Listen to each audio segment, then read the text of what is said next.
these funky, fancy-looking caskets that you saw in Frankenstein, they were an actual thing in the 19th century. Like, guess what? Haha.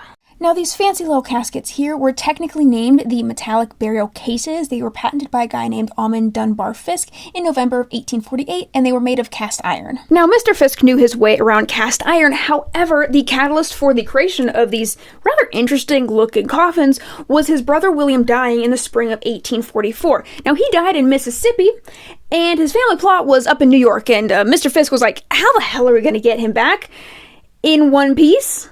Now, if there's anything that you need to know about the American South, it's that it's hot and muggy. Mississippi is no exception to this, but with those conditions, decomposition sets in pretty quick.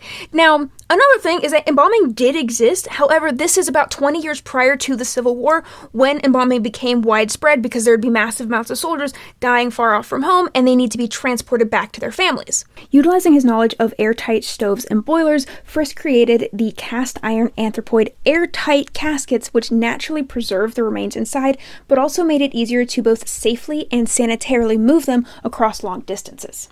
And while they gained notoriety in 1849 when Dolly Madison died, they weren't really picked up by the masses because they were pretty expensive. However, for those that could afford them, they acted as a pretty good deterrent for grave robbers. Now, Fisk and Raymond, the company that made these fancy low caskets here, didn't survive the 19th century, but every so often we do dig one up.